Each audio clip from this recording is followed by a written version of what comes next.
Hello,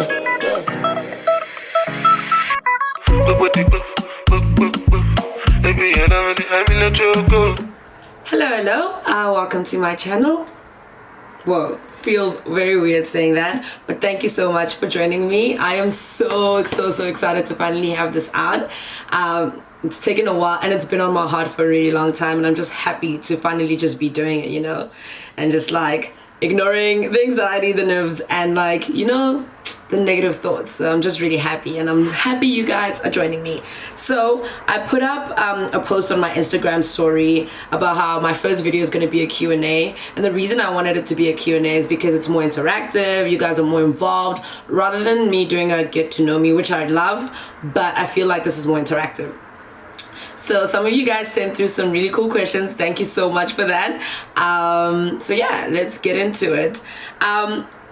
I'm probably gonna do about 10 to 15 because I don't want this video to be super long. So the 10 to 15 best questions I'll answer. And the first one, which I found really like good, was who is the #1 person on your dialer? Okay, this is Augustine 100%. Like, we call each other about 3 times in a day. Like, it's the craziest thing. Call on my lunch break, if I'm having a bad day or a good day. I'll call on my way to work, or I'll call at night before I go to sleep. And it's just, it's the funniest thing, and our conversations go on and on and on and on. And the reason why she is my #1 on my dialer list is because she can make you just laugh about anything. Like, your life might feel like it's in shambles. I tell you, it feels like in shambles.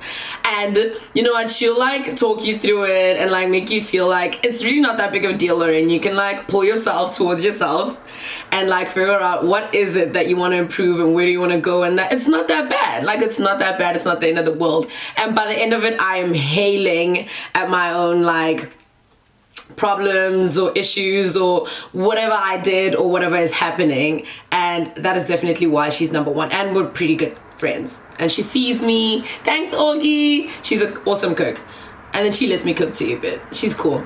Yeah, that's the #1 person on my dialer. And sorry if you see me look down or that way, is because I am looking at the monitor and the phone which has the questions, so that's why. And I'm still getting used to looking directly in this lens, so yeah. Another one. What have you learned from your past relationship? What have I learned? Let's see. What have I learned? Oh my god. I think like a lot of things, but I'm not trying to get too deep. But one main thing would be to love myself before I let someone else into my you know, my circle, my life, you know what I mean? So have a life so full and love myself so much that when someone comes in, I'm already whole, if that makes sense. So because there's this book called Lorraine, what is the book called? Milk and Honey. It's called Milk and Honey, and there was a part in that book that said, how can you truly love someone when you don't fully love yourself? You know what I mean? And I fully 100% agree with that. And I think that's what I was lacking in my previous relationship, because I feel like if I had more like self-love, self-worth, I wouldn't have allowed so much toxicity or even been toxic to the other person as well. So that is what I like. Self-love. For sure. In any form, whether it's relationships, your work, your friends, self-love, very important. Not a question, let's collab. Of course, Precious, of course. You know, you don't even need to ask. Okay, another question. A housewife or working woman? Which role will you prefer to take on? A working woman! Gotta get that bag. I want to get that bag. I want it to be my bag, and I want to have assets, you know. I want to have equity. I want to build generational wealth. So yes, working girl. No doubt. And there's nothing wrong with being a housewife. I mean, my mom was a housewife and she was gangster at it, and she still continues to this day to kill it. But for me, it's just not for me. So working girl, definitely. Good question. I was super duper hungry earlier. Just go and grab something to eat. I've also changed venue because the room where I was filming earlier, the sun was just too direct, so it was annoying me. And I've also decided to write down the questions because I thought it was better than me looking at my phone the whole time. So if you see me glance to the side, that is what I'm reading. So yeah, let's get back to it. So first up is, so why Australia and how has the experience been? Why Australia? So there isn't a specific reason why I chose Australia. It's just because I used to live in Malaysia about 2014 for about 5 months on exchange for uni, and they put all the exchange students on one floor. It was really cool. So some of the students, or most of the students, were actually Australian, and just got to talking to them, and they were saying how like amazing Melbourne is, and you know, it's such like the best place to be and to study, and that I should come over, you know, and they sold it. So pretty much after I graduated in South Africa, I had no clue what I wanted to do afterwards. And so the best thing was to carry on studying. So I just convinced my dad. It took a long time to convince him to let me come study here post-grad. Yeah, and I've been here since then, and that was 2016, and I have been loving every second of it. The experience has been amazing. Like, I've had bad, good, you know, all of it, and I think I've grown so much from like being away from home and just doing my own thing, and you know, meeting so many people, and yeah, it's done a lot of good, I think, for me, especially growth wise, and just seeing life not so sheltered in my, you know, dad's house, my parents' house and stuff. So yeah, it's been a really good experience. What's your plan for this YouTube channel? My plan for this YouTube channel? Good question. So my plan is just pretty much to invite you into my life and, you know, my experience, what I find interesting, just in general, and, you know, just have fun with it, you know? Like, to just be creative and explore that side of me, because I've already done this whole academic life, so I just want to explore my creative side, which I feel like I, you know, can push a little bit more, and just, you know, invite you guys on the journey. So that's pretty much the plan. What are some of your self-care habits? Nice question. Some of my self-care habits. The first one that comes to mind is prayer. Like, big on prayer, big on meditation, whatever your, you know, steez is. Do people still say steez? Whatever. You know, prayer or meditation, but yeah, definitely prayer is one of them. I just love it. You know, it just to like not lean on your own understanding. Very good. Secondly, therapy. That's been very good for me. I've just started, and it's a really good way to kind of just, you know, lay it all out there and speak to a professional, and, you know, just solve whatever is wrong, and, you know, get it off your chest. It's really good to just talk to someone and just get some professional advice, and just kind of to explain what it is you're feeling. I feel like I'm just like, when someone tells me this is why you're feeling this way, this is what it's called, I feel better. I'm just like, oh, okay, and then I can like move forward and like deal with it and tackle with whatever it is. And another thing, this might be superficial, but I love me a good face mask. I love me a good face mask, and just like relaxing 30 minutes before bed, you just put it on or lather it on or whatever your feel is, and just relax, you know, have a cup of tea, you know, watch a movie, whatever your feel is. Like, that is definitely one. Water, also, don't forget to drink your water. Drink water, guys, drink water. It's so good for you and good for your insides, and really like just healthy in general. Another thing is self-care. I don't know, check in with yourself. Check in with yourself. Like, one way I check in with myself is jotting down a gratitude list.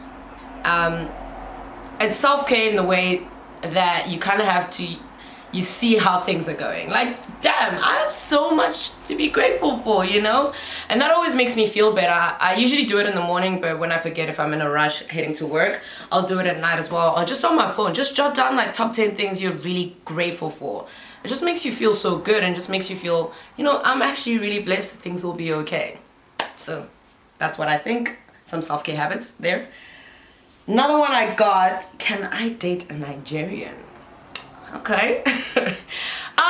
Yeah, sure, why not? Like, never say never. Like, I am pretty open when it comes to that type of thing. For me, it's usually like, one, if I'm attracted to you regardless of where you're from, and two, just if we vibe and we get along together and we can talk and we can chill and we can do things, adventurous things, like whatever. Like, I don't care where you're from. So yes.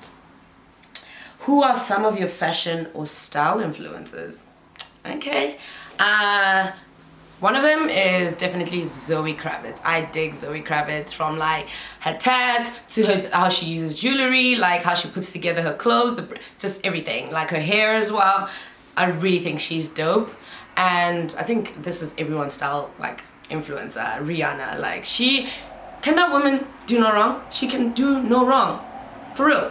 Like, I just love her. And the fact that, like, what makes me laugh is that when people say it's ugly until Rihanna says it's not, and that I feel like it's 100% true, because some of the stuff that she puts on, no one else can pull off. No one. But I feel like the reason she pulls them off is because she just has a certain like confidence in her, and just like a certain swag about her. Just, you know what?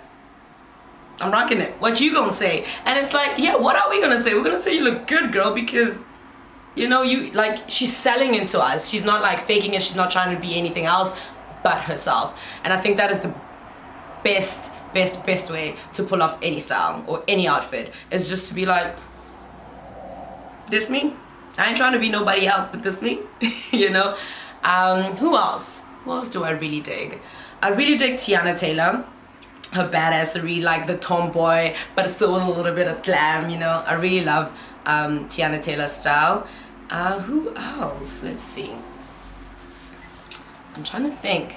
I actually, to be quite honest, I get influenced by a lot of, like, not big names, but like the people I follow on Instagram, just like small timers that just do their own thing. Like, they thrift shop, or like, you know, buy, like they mix thrift with designer, or they mix like, you know, the athleisure with more girly things. Like, I love that type of vibe. So I think that would be as well where I get most of my inspiration style wise. The next question, am I single? Yes, indeedy, I am single. To just answer that question very succinctly, you know the video that Tracy Ellis Ross posted where she was singing the Liza song, or Lizzo, however you pronounce her name? That is a mood. I will enter the clip. Somewhere here. Oh, here. I will enter the clip. It's badass. And told you in Malibu, it's I mean myself kind of attitude. 'Cause I'm my own soulmate. I know how to love me. I know that I'm always gonna hold it down. And I gotta testify, I get flowers every Sunday. I'ma marry me one day. Next question. What are your views on feminism? Ain't this about a loaded question? My views on feminism, I'm just like, everyone should be a feminist. And I've heard so many mansplaining answers about how, you know, feminism is about hating men, you know, and it's like, no, it's about being up for women. We just want equal rights. We want to be treated the same way men are. Whether it's equal pay, whether it's in like sports, whatever, we want to be treated the same way. And I feel like there's nothing wrong with wanting such. Like, being for women is not necessarily being against men. Same way as being for black people is not necessarily saying you are against white or any other race. It's just saying we needed to be treated better. And that's what I'll have to say about that. Someone asked me about my hair journey. Okay, and I got a couple of questions from that one. What made me want to rock the bold cut? Was I scared? Did I have second thoughts afterwards? And how do I feel about my hair? Now, what made me want to rock the bold cut? This is actually not the first time I've rocked this hairstyle. When I finished my year 12, when I matriculated, I shaved it all off. I was like, done with school, done with everything. Liberation, here I come, you know what I mean? No more strict no more strict high school rules, you know, none of that, you know. I just shaved it all off, and then I grew it out when I got into uni. But this time, I think it was more of like, it was very impulsive. It was very impulsive. Lord knows what I was going through when I shaved it all off, but it was very like, okay, I'm done. And just after I did it, I don't know, it just worked. And I mean, for a while, I was kind of like, because I shaved it so impulsively, I was kind of like looking at myself, I'm like, oh wow, you look very different, because I was used to having braids or a wig, you know, whatever. And I don't know, I just embraced it. At one point I was just like, hey man, I'm gonna rock the hell out of this. And now when I get my hair shaved, like, I'm just like, yes, cheekbones, come through. That's me. Every time I get a new haircut, I'm just like, come through, like, you know what I mean? So no, no second thoughts whatsoever. I love it. And I don't know, right now how I feel about my hair is very easy, literally. Like, the only thing I have to either worry about is just, you know, oh, it's getting too long, let me trim it off and stuff. And I don't know, I love it. I've embraced it fully, and I don't know, it makes me feel really beautiful and very, very me, because I'm not hiding behind anything. Yeah, like when you see me, you see it all. Like, this is the face. And there's no hiding. So I don't know, I really love my hair. I do. I don't see myself growing it out anytime soon, that's for sure. So I still have a lot more colors to experiment with. I still have a lot more, maybe I'll try some, that's what I haven't tried, some like crazy cuts. I've just done the simple things. So yeah, I'm enjoying it. I'm just enjoying experimenting with it. So yeah, good question. Next up, let's see. What is my biggest fear? What is my biggest fear? My biggest fear, on the real, disappointing my mother. Like, the thought of it literally, like, breaks my heart. I do not want to disappoint that woman. She has done so much for me and my siblings, and she's just a wonderful, strong, loving, kind, giving woman. Like, I just want to do the same for her, and like, the last thing on this freaking planet I want to do is disappoint her, and that's legit my biggest fear. So yeah, good question. What are some of my fave new upcoming artists? I got into Mireba recently, and that's thanks to my friend Balesa Essa. Shout out to you, girl. Thanks for that. She's really dope. I just love her poetic, the way she puts things so poetically, and like, you can really relate to them. I don't know, she's dope and has a killer voice, and her videos, aesthetics, like scenes, shots, angles, like, I'm just living for her right now. Sudan Archives, I don't know if you'd call her up and coming. I think she's up and coming, but she's dope as well. Has a cool ass voice, cool ass look about her, and she just does her. She's just, you know, unapologetically herself. And you'll notice in this list, it's people I get that type of vibe. Like, they're not trying to copy nobody. They're not trying to look like such and such, or, you know, sound like whoever. They just them, and I don't know, they dope. Next is Ocean, the two ladies. Dope, cool. I love their music. I think they're really cool. And who else? I'm like trying to think, who else do I have been listening to? Hella. Diana Gordon, like, I love Diana Gordon. Like, she's written for so many artists like Beyonce and SZA and all that, but her stuff is so different from what she's written for other people. She is really cool. Like my favorite EP from her, Pure, the one that came out last year. That one got me through some things. I freaking love that EP. Diana Gordon, definitely. And who else? I'm trying to think of 5. Let's see. I'm not drawing a blank. Abra, she's been pretty quiet, but she's cool. She's dope. Yeah, she has like this goth chick vibe about her, but not really. I don't know. I like her stuff. Abra is cool. Yeah, so those are the top 5. Okay, what else? How is the dating pool in Melbourne? The dating pool in Melbourne. It's good. I mean, there's a lot of people here. It just depends. If you're in for me, in my experience, if you are in a particular scene and you're dating in that scene, that can make it pretty minute, pretty minute. Where like someone has dated someone and like now you're like, it's just, yeah, now you become coochie cousins. It's a lot. Did I just say that? You know what I mean? But it's really good. There's a lot of variety here. Like regardless, if you what I'm trying to say is that you will find your type. So there's a lot of variety here, and if you're in, if you don't, you'll eventually find what you're looking for, is what I'm trying to say. But also you need to be careful, as you should be everywhere when it comes to dating, because the streets are rough. The streets are very rough. But it's fun. It is fun dating in Melbourne. So another question that was really popular was about me moving or relocating to Australia, how I did it and what was involved, you know, some type of advice like that. Because there is quite a lot involved in moving country, I feel like I will make that a separate video where I only focus on that and just kind of tell you my journey and what I had to do, what was involved, and you know, what I went through, and you know, the type of things that it takes, you know, to move across the world into another continent, you know. So yeah, I'll make that a separate video and I'll tell you guys, you know, every detail that I can possibly think of. So yeah, I'll put that in the next video. Thank you so much for watching, and thank you so much for those that did send through questions. I think that is it. I don't want to make this video too long, but thank you so much for watching. Like, comment, subscribe, you know the deal, and share it if you want, and let me know down in the comment section what you thought about this video, what you like, what you don't like, what you think I should improve on, and yeah, just anything, just show some love. Thank you so much. Bye.